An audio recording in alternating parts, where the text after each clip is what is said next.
Oh, wow. Fellow squatties, did you hear what Michael Curry said?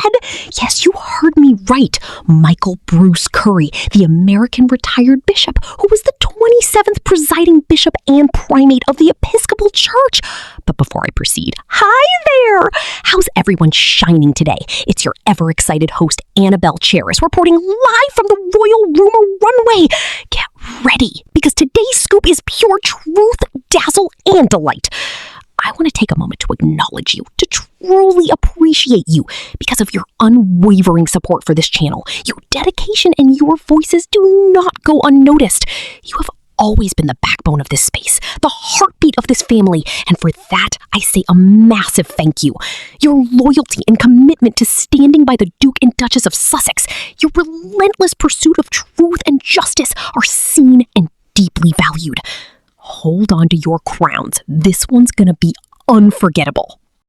And you had never met the couple. No. But you said that the love between Harry and Meghan was palpable in the room. Yeah. What do you mean by that? If you looked, and you could see it, how they looked at each other, and you could tell these two people actually love each other.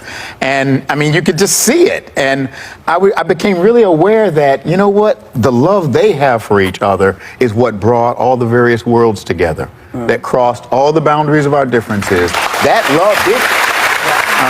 And so it was really clear. And they selected the scripture passage. I didn't select that.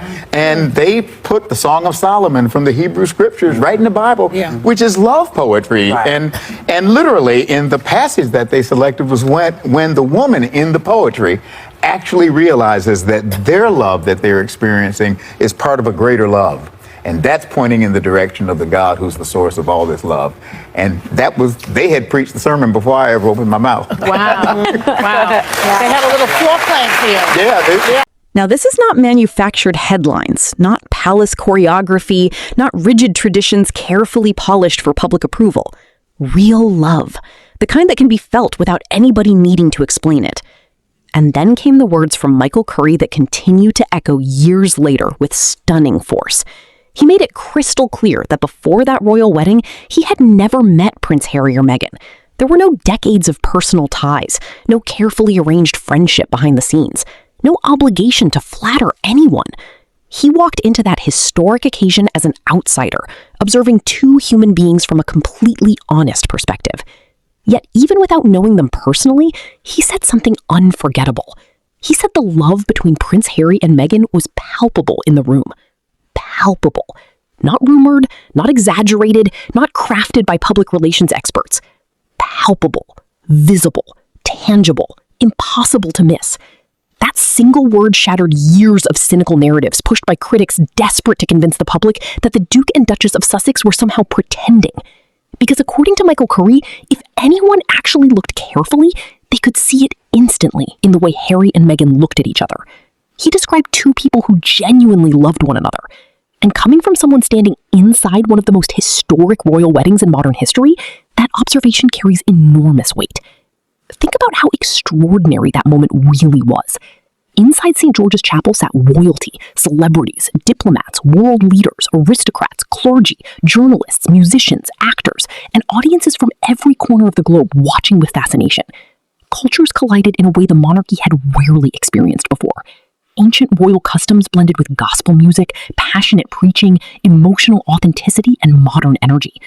The world witnessed something that felt different from previous royal ceremonies.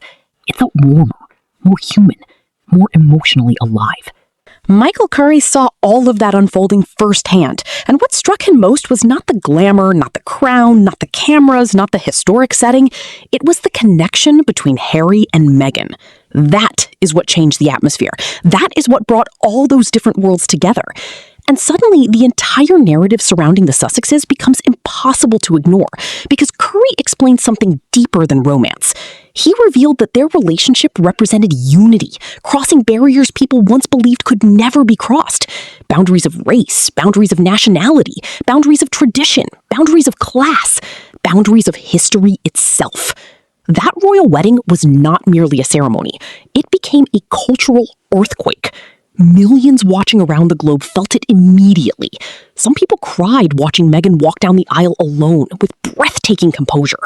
others were moved by the presence of a Black American bishop delivering an unapologetically passionate sermon before the British royal family. Gospel music filled the chapel. Ancient tradition stood beside modern identity.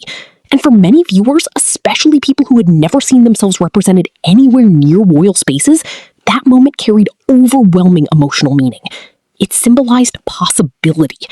And that is precisely why certain critics panicked from the beginning. Because when love becomes powerful enough to challenge old systems, it makes some people deeply uncomfortable. Michael Curry explained that Harry and Meghan themselves selected the scripture passage from the Song of Solomon. He did not choose it. They did. And that detail matters enormously because it reveals the emotional and spiritual foundation they wanted at the center of their wedding. The Song of Solomon is not cold ceremonial language. It is passionate love poetry, emotional, intimate, deeply human. It speaks about devotion, admiration, desire, connection, and spiritual union. And according to Curry, the passage they selected centered on the realization that the love experienced between two people points towards something even greater, a divine source of love itself. That is breathtaking when you truly think about it. Before Michael Curry even began preaching, Harry and Meghan had already shaped the message of the entire ceremony. The sermon existed before words were spoken, because the symbolism, scripture, and emotional atmosphere already communicated everything. Love. Not status, not hierarchy, not control. Love. And perhaps that explains why the wedding resonated so intensely with ordinary people worldwide. It did not feel emotionally distant. It felt sincere. Even viewers who normally paid no attention to the monarchy suddenly became emotionally invested because the connection between Harry and Meghan appeared authentic in a way audiences rarely see from public figures. The cameras caught glances that did not need translation.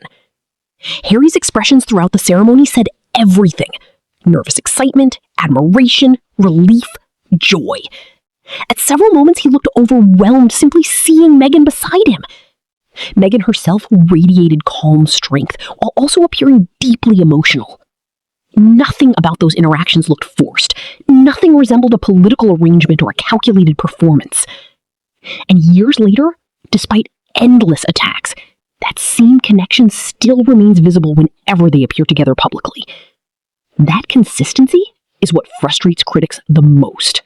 That's all for now, squaddies. It's your get-to-go girlfriend, Annabelle Karras, and I'm so thankful you joined me today. Remember, stay bold and never dim your shine in this wild and wonderful world. Until next time, just so you know, as your fellow squaddies, I love you all to the moon and back.